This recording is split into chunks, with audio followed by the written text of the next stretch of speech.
All right, 3, 2, 1. Welcome to the Texas Values Report. This is Jonathan Saenz, president of Texas Values. Great to be with you on a Saturday afternoon in the great state of Texas with the sun shining in just about all parts of the state, it appears. And look, that is something to be happy about, to rejoice, and to not take lightly. There are still many members of our friends and families that are struggling across the state. There is a lot of work to do. That's one reason why today I'm going to be in Rockport, Texas, helping with the cleanup efforts and recovery efforts. And then on Monday, I'm going to be in the Houston area. Y'all know, you've heard the show before. I grew up there, born and raised there, and could not get into the city earlier this week, as you can imagine, and certainly not last weekend. And so I am anxious to get over to Houston on Monday and help my friends and family get back on their feet and get back to normal and just really pitch in to help things get back to where they were, or at least start the efforts. Wow, what a weekend last weekend and events that happened. If you listen to the show, we work and focus on faith, family, and freedom. We talk about issues in the legal, legislature, and media. And so while our organization, by its nature and its usual work, is not about recovery from natural disasters and things of that nature, it's not uncommon to find us pitching in and these type of things. And particularly with something like Hurricane Harvey that so devastated parts of our state.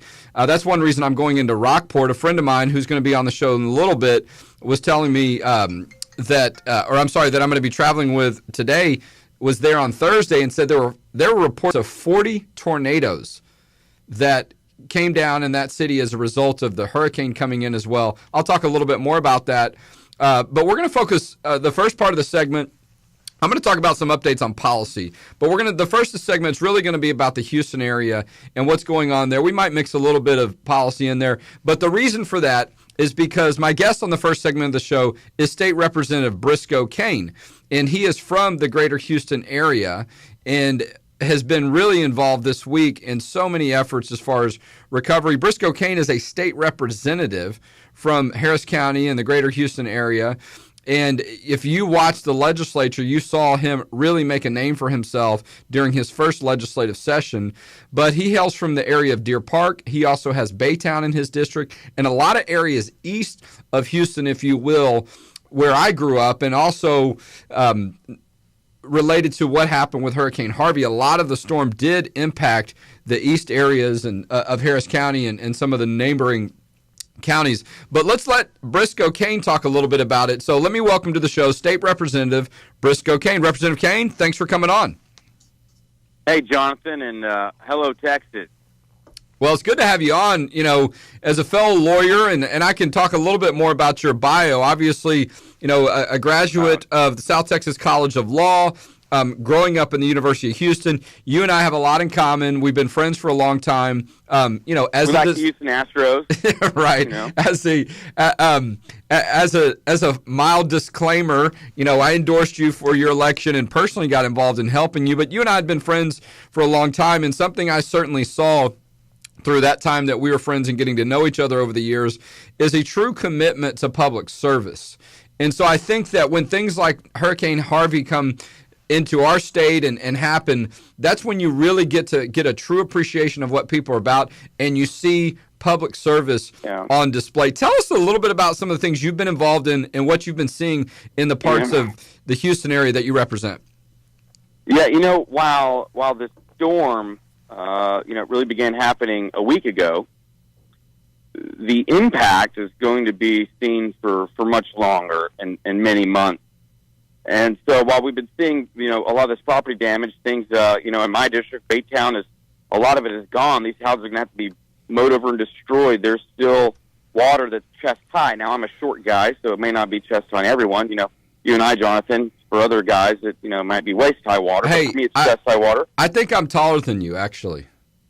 Yeah, well, good luck. Maybe only by half an inch. Yes, no. Yeah, look, exactly. I'm trying to tell us a little, but you're right. I mean, that's a serious level of water.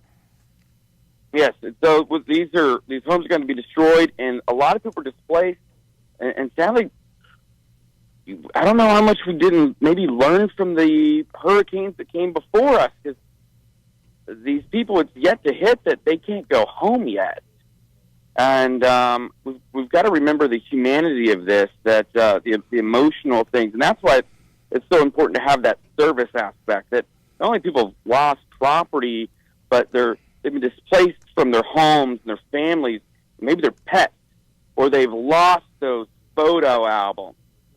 And in some cases, they're far away from even maybe their church friends or their church and their daily routines that make us all feel so sane. And that's why, we're doing what we're doing and trying to help people and bring back some normalcy to their lives and let them know that people care about them. Yeah, no, absolutely. And look, and it's not as if the rest of the world stops because this is happening, but to some extent it does. I mean, if you're in that area, what are you to do? I mean, my mother just went back to work on Thursday. My parents live in the Kingwood area, but they couldn't get out of their neighborhood. Now, thank goodness their house did not flood. They didn't have the damage that some people did. But, I mean, they did have to put things on hold. And it's interesting. I mean, I went to Galena Park High School, which is on the east side of Houston, but I spent 3 years of my life, we lived in the LaPorte area, which I know is a part of your district, portions of it are, and I know that, I went to church in Deer Park. When I went to high school, I went to school in Channelview, had lots of friends out in Sheldon in the Baytown area. I'm very familiar with that area in your district, and it's no stranger to floods and to hurricanes because it is close not only to the coast, but that channel area where the water comes in to make the Houston Ship Channel is right there. I mean, it's called the North Channel area, the portion of Baytown and Sheldon and all those areas. And so sometimes they can be a little bit more vulnerable, and there's waters right along there. So all that rises when there's a hurricane. And so just a lot of reasons to, for that area to be a little bit more susceptible. But, I mean, I think the level of damage and the level of water was certainly at a historic level and, and really devastating. You're right. I mean, people, I had a friend of mine I went to high school who literally got plucked out of the top of her house by a helicopter, a chopper. I mean, you just really are not familiar with hearing a whole lot of that. And so, but you're right. There's a lot to be done moving forward. And, while I mourned, like a lot of people, the people that passed away, particularly the police officer that they found had drowned in his car trying to get to some place to help people early on, the loss of life seems to be at a lower level than you might imagine. We can, I guess, maybe be grateful that it wasn't worse, but recognize that, people's spirits have been damaged as well. And when they see people like you and others helping, it does lift them up. Yeah. Well, some of the other stuff, we mentioned kind of the Crosby area where you're seeing people now having to go after animals, right? And it's so tragic that some people had to leave in such a rush. That chemical plant, the ammonia plant, Arkema is there in Crosby, that burned up, yesterday. That began Friday and some fires Friday and some fires Thursday there. Is right in that area, and they had those emergency evacuations. I enjoyed going in there and trying to help these horses that people had to quickly leave.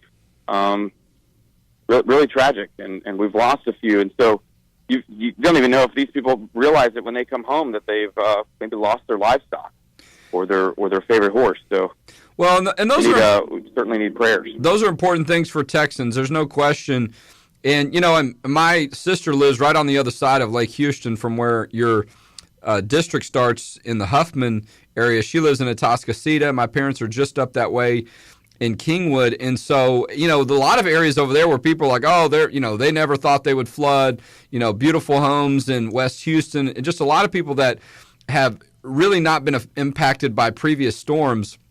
And this time they were. And so tell us what you're seeing out there. I mean, I know you got out on one of the rescue boats earlier this week and got to really pitch in and help with some of those efforts. What were you seeing just, at really kind of some of the first glance when the water was just starting, just stopping a little bit and people were starting just to react and to try to survive in some of those first days when the hurricane was hitting?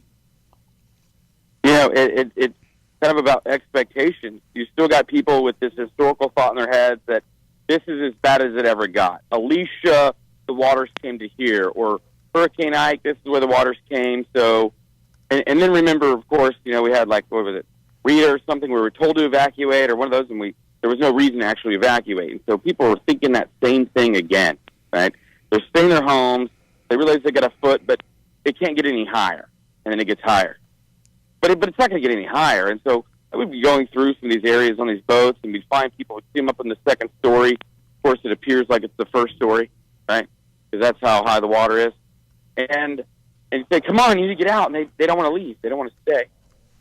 And they just want to stay, and the water keeps getting higher. And you wonder if they ever got out, because there's only so many times that you would go through an area that we'd check it off. Right? We'd record that we saw a person at home, but they didn't want to leave. And right now at the phase, the sad part that Friday and today, FEMA and other organizations are going to these neighborhoods that are still flooded, and they're no longer in the rescue phase. They're now in the recovery phase. There's an expectation that these people may not have likely survived, those that stayed. And that's another reality that we're having to face. Well, Governor Abbott has called for a day of prayer on Sunday for the Hurricane Harvey issue. You are no stranger to religious freedom. You have fought on religious freedom efforts. We've worked on cases together for religious freedom, more that you carried primarily, that I helped in a small way. You've helped with legislative efforts on religious liberty issues, the Merry Christmas bill, all kinds of different things before you were even a legislator. And so you understand, as a Texas House member, really how important it is and how much value it can have to have a governor like Greg Abbott who is very engaged in this effort. I mean, I think, some people want to get political about some of this stuff, whatever the case may be. I don't think there's any question that Greg Abbott and Cecilia Abbott truly and personally care about what's happening. I mean, he was out in Rockport this week clearing brush and being involved. I mean, he has been very active. And so he's calling for this day of prayer. And look, the efforts are important. But, as I get older, I truly become more appreciative of the value of prayer. So having a governor that says, all right, the storm is finished. We're in the recovery effort. We're in the relief effort.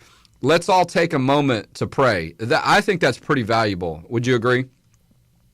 It absolutely is, and it's very encouraging because it's the that one thing that can bring you peace, right? Our the one that brings us peace is through the Holy Spirit, and that's kind of where we're at when the environment is all changed and nothing is there, And so I'm so happy that we do have a state that accepts that, but that the people recognize it. Have you been seeing these videos? I'm sure some of the listeners or viewers have been seeing videos of some of the shelters breaking out into spontaneous prayer and worship singing and hymns. Yeah, it's been amazing. It's really been encouraging because, you certainly don't hope for these type of things to happen. They're devastating. These hurricanes, these storms that come up, even when we have notice.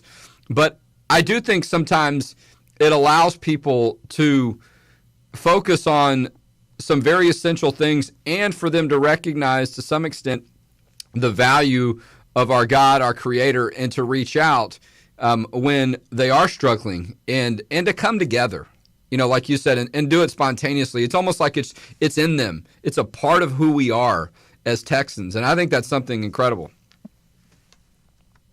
Yes, it is encouraging. Sure. Well, look, I'm going to be there on Monday. I hope that I get to spend some time with you. That area, like I said, is just very dear to my heart. That I have a lot of history where I grew up, and it's so important to me. But it's also important to our organization. I mean, we've got over 10,000 supporters of Texas Values that are in the greater Houston area. And, we care about them, and we care about their safety, and we're hoping we can just be a small part of the recovery. But we are thankful for your service and leadership, and I know that there's still a lot of work to do. So, Representative Briscoe, Cain, thank you for being our guest today on the Texas Values Report. Yeah, thank you, Jonathan, and the Texas Values family. I'd say one kind of request maybe. While many of you have been watching things and thought, I don't have a boat or I don't have experience with that and I don't want to go get in rushing waters, we're soon going to be in the cleanup phase. And if you've got time in your hands and are willing to put, some leather gloves on, maybe a mask. That is going to be some help that's going to be needed in the entire, South Texas region, from Corpus Christi to Orange. We're going to be needing help like that to clean up and continue to show the United States that Texans are a different kind of people and we care about each other. So thanks for your time, and God bless. That's absolutely right. Thank you, Representative Cain. Well, that's good stuff. It's great to get a fresh report from on the ground. I mean, he has been on the ground every day. I've been in touch with him during the week, seeing how he's doing, how his family's doing, and seeing what kind of efforts he's been involved in. And I'm looking forward to getting into Houston on Monday and seeing the little bit that I can do. And my team also is going to be involved in some of the efforts. So we're going to talk with Brent Webster in just a minute. Actually, I think he's on the line. We're going to talk a little bit about some of the work that he's been doing, speaking of being on the ground. So Brent Webster is a friend of mine and a friend of our organization. He is a lawyer from the Williamson County area, was a assistant district attorney for Williamson County, and also a University of Houston law grad like myself. But, he pulled the tie off in the sport coat, or the suit, if you will, and dropped the bar card for a couple of days and got in the water and got in the boat. He put a team together to put together a truck and to get a flat-bottom boat really out of nowhere, and just, kind of rolled up his sleeves and said, you know what, I'm going to get in there and try to help. I was one of the people that was supporting his efforts and really had hoped for an opportunity to join him in the Houston area, but I had some parental duties that kept me from getting out of the city, and I'm free to go on Monday. But long before that, Brent was on the ground, like one of the first people to say, you know what, I'm going to get out there and get to work. So Brent Webster is going to be our guest on this second segment of the show. Brent, how you doing today?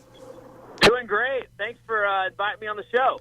You bet. Well, look, I have been following your work. You and I have been in touch all this week, and I know you've been involved in really some heroic efforts of just putting yourself out there with a team of people. And tell us a little bit about that. I mean, you got a boat in the water. You've been rescuing people. It's been quite incredible. So tell us what you've been seeing and some of just the encouraging stories that are happening on the ground in the Houston area. So pretty early on, I recognized the fact that the people that were making a difference were citizens that just showed up. It takes a while for the National Guard, for the authorities to mobilize boats. They're not used to getting boats in the water to get people out. So I immediately looked to see if I could buy a truck, like a 5-ton military truck. I put some posts on Facebook and said, I'm ready to go. Let's get some boats. Let's get some teams together. And I would say within hours, we raised $10,000 or more dollars, and we had people volunteering their boats. We sent out 2 teams of boats the very first day, almost immediately. We went out the second day with our team, and so we hit West Houston right as the Addicts and Barker reservoirs were giving out. And so we were in the neighborhoods there around Cinco Ranch and Katy, and we pulled families out of their homes there. And then later on, we moved closer into the Buffalo Bayou because all that water was heading that direction. And along the Willcrest, Briar Forest area, we needed to get people out of those homes. So we pulled elderly couples out. We actually assisted the fire department. They were on their feet. They didn't have boats, but they had to go in, and they were wading through the water trying to get into these homes. And when we showed up, they started dispatching us to homes they couldn't get to. So it was key that we just showed up with our boat and were willing to just, respond to whatever was around us. Yeah, well, that's so important, too. I mean, looking at a lot of the work that we do, public policy and so on, we talk a lot about just showing up. Sometimes people, and look, it's good to have a plan, and you got to, look out for your safety and all that stuff. But a lot of times it's just a willingness to get involved, just to show up. And so I was really encouraged and inspired by your efforts. And look, they were needed. I mean, and sometimes that is, when things strike, you got to just react. You got to do the best you can with what you have, put some resources to get out, together, and just get out there and try to help. And there's no question that people were needing that help. I mean, and I do think you're right. I mean, a lot of this is uncharted territory. I mean, emergency responders and representatives may have not had the kind of experience to recognize what are we supposed to do. Putting, like you said, putting boats in the water is not something that they do a whole lot of on these rescue and recovery efforts. And so really key that they had people like you that were ready to get involved and, get your hands dirty or whatever and get right to where people needed help. That's exactly right. And this isn't a knock against the authorities because the police are great and they were really wonderful. The problem is, though, they all drive Crown Vics and, Ford Explorers. And so those things don't swim. They can't float in the water. So at the end of the day, they relied on volunteers themselves to get to places they needed to be. Well, it's great, too, because, and this isn't something you're going to be doing, week in and week out for the rest of your life, dropping boats in the water in different parts of the country. It's you being a part of your community, being part of your state, and just saying in the moment, hey, you know what? I've got some time and the ability. I can go help. And that's what I think makes, a lot of these efforts great is that everybody tries to pitch in and find a way to make a difference in that short period of time when it's necessary. Tell us about some of the reactions that people had, when you came up on them and, they were in harm's way or whatever situations they were in and really needing your immediate assistance. That was both rewarding and frustrating. Some people, they understood how serious the situation was and they were ready to go. And they understood that the water was rising. There were some people that were actually angry that we were bothering them, and they were skeptical of whether the water was rising. And so that second group of people was pretty frustrating because we're out there because we care about these people and we want to help them, and they're just not accepting this information. Here's a story I have for that. I was at Wilcrest over outside of Beltway 8, and we were there on Tuesday. On Wednesday, I get a frantic message from a buddy of mine who's a pastor in Houston saying, we have multiple families on this street, Brent, can you go to them? And it was the exact same street that I was on where these families rejected us, we were warning them the water is rising. So, that was hard because we had been there. But, for the listeners out there, if this ever happens to you, if someone comes to your door and says the water's rising and they're a volunteer that's come out, please listen to them because they're not doing this for themselves. They're doing this because they want to help you, and they're not making this up. One more story. We were taking a family to a hotel nearby that we had taken out of their house, and we decided to drive them to the hotel because it was close by. And we pulled into the hotel parking lot, and multiple people were thanking us, running up to our boat saying, you guys are our hero. Or, did you guys pull us out? We're so glad you're here. And that felt amazing in the sense that these people were on dry land, and their kids weren't floating in the water, and it was because of people that had just gotten their boat out and put it in the water. Now, look, and not to diminish your efforts, not to suggest that it was simple or easy, but, sometimes being able to just get involved and help, is the key, right? You showing up, getting a boat, getting some people together, because the need was there, and it's not like, this isn't where your specialized training is, right? You and I are lawyers, right? We might have enough, intelligence or drive or whatever to find out what we need to know. But oftentimes it doesn't take more than just a willingness to help. And now we shift towards, it saddens me that there are probably a lot of people that are still going to need to be pulled out or recovered, and some of them, may have lost their life. But now we shift to, having to clean up and who knows how long some of this is going to last. And so if you're out there thinking, man, I haven't done anything yet, or, it looks like all the hard work is done, and, I wasn't able to get involved. And that includes me. I'm going to Houston on Monday. I have been itching to get over there and just could not get out of town. And I'm going to be in Rockport today, and then on Monday I'm going to be in Houston. Just let our listeners know if they want to get involved and help. There's still a lot of work to do. That's absolutely right. There's so many homes and families that are going to need help cleaning out their homes just to get to a point where they can move back into their home. These people are stranded right now. They're living in a hotel. They're living in a shelter until their home's ready to move back into. Jonathan, I grew up like you in Houston, and anytime there was a flood, when our friends' houses were flooded, we all would go to their house, at least I did this, and help tear out the drywall, help tear out the carpeting, and just get to a point where they could move back in. So they're not exposed to to toxins or mold. But that's just one tip of the iceberg. I know for a fact in Beaumont right now, they're not going to have running water probably till Monday, maybe even later. And so they just need water. So there's needs all over the place that can be met by people right now. You don't need a boat. In fact, the need for a boat, the time for that has passed. Right now we are in recovery, and people need to step up. Absolutely. Well, and before we close out the show, we got a couple minutes left. I want you to share a little bit about your faith, and look, I feel the need to serve, the drive to serve, really just the calling, right? I mean, as fellow Christians, we want to serve and help our fellow man. Governor Abbott has called for a day of prayer on Sunday in relation to Hurricane Harvey. I know your Christian faith means a lot to you. Just share a little bit about that with our listeners, about why that means something to you and why that is part of what compels you to serve your fellow man. Sunday night during my Bible study, we're as part of a small group. We're studying James. We were reading in James 2 about how real faith are those people who profess Christ, but then they go out and they serve the poor and serve the needy. And so in this situation, symbolically, this is our poor and our needy. It's these people that have lost everything. They may have money in their bank accounts, or they may not. Who knows? But they don't have a home right now. And if you don't have a home, that's like one of your core necessities. So we are called as Christians to serve them, and there is a strong weight behind that.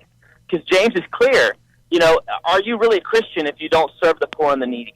And so I encourage you guys to read, James 2. Check that out for yourself. There's other parts of the Bible that talk about serving the poor and the needy, but we are called, and we should answer that call. Well, that's a good way to sum all that up in great detail, great Bible verse reference to look into. Brent, I just want to tell you how thankful I am for the work that you've been doing, how it also inspired me, and look, you mentioned it too, as someone who's from Houston. We're used, well, I won't say we're used to, but we're accustomed to these type of storms and floods coming, but not at this level, right? And also it's something too that we feel a personal connection to people from that area, some that we know that still live there, and we understand what it can be like. And so you were on dry land and you realized, hey, I'm safe and I'm going to go out there and help people. So I'm just encouraged by that. It's certainly been an inspiration to me. And it also, as a fellow lawyer, is something I think was exciting to see, that we don't always have to think that we just exist in one kind of role. At the heart of it, we're Texans, we're fellow Christians, and we care about other people. And so thank you for the great work that you're doing. And I look forward to getting updates from you on some of your continued efforts and the impact you're having with people in your community and across the state. God bless you, brother. Thanks, sir. All right, that was Brent Webster. He's a lawyer in Williamson County, but he wasn't wearing the regular suit, the coat and tie and the jacket when he was out there on the boat recovering people and saving lives. It's not an exaggeration. That's exactly what he was doing. And so, and look, not to get political or anything, but Brent's a pro-life guy. I'm pro-life. It's not just about, the beginning of life. We care about preserving life in any way that we can, and we understand how much the need was there. Hey, look, I'm going to have some great stuff to tell you next week when I come back from Rockport in Houston and let you know what I see in the efforts of myself and friends. But that's what it's about, faith, family, and freedom. And I tell you what, helping people recover and survive and endure is all about what it means to be for family in the state of Texas. So we'll see you next week on the Texas Values Report.